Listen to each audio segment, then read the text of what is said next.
দীর্ঘ ৮ বছরের প্রেম, গুঞ্জন, নীরবতা আর অস্বীকারের আড়ালে লুকিয়ে থাকা এক সম্পর্ক। অবশেষে সেই প্রেমই রাজকীয় পরিণতি পেল।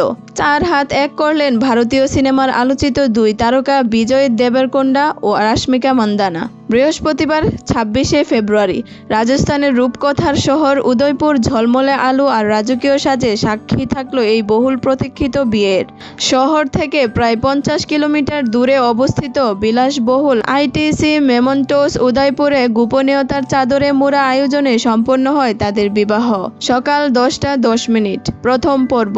বিজয়ের পারিবারিক প্রথা মেনে তেলেগু রীতিতে সম্পন্ন হয় বিয়ের আনুষ্ঠানিকতা। তারপর বিকেল ৪টা দ্বিতীয় অধ্যায়। রাশমিকার জন্মভূমি কর্ণাটকের কুডাভান রীতিতে আবারও ৭ পাকে বাঁধা পড়েন তারা। যেন এক প্রেম, দুই সংস্কৃতি, এক বন্ধনে আবদ্ধ। বিয়ের আগে ছিল উৎসবের আবহ। সঙ্গীতের রাতে ভেসে ওঠে তাদেরই সিনেমা গীতা গোবিন্দম ও ডেয়ার কমরেড এর গান। অতিথিদের সঙ্গে তাল মিলিয়ে নেচেছেন এই জুটি। আর যখন বাজে পুষ্পা দ্য রাইজের ভাইরাল গান, উৎসব যেন পূর্ণতা পায়। গোলাপি গোলাপের পাপড়ি আর গাঁদা ফুলের সাজানো ভেন্যু, স্বপ্নের মতো এক আবহ।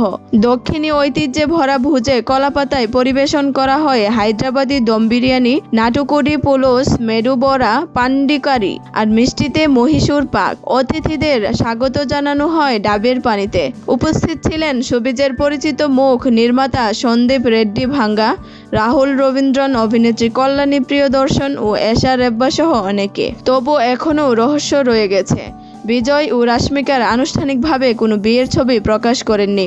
৮ বছরের অপেক্ষা, অসংখ্য জল্পনা কল্পনা আর শেষ পর্যন্ত রাজকীয় পরিণতি। এই প্রেমের গল্প যেন রূপালী পর্দার চেয়েও বেশি নাটকীয়।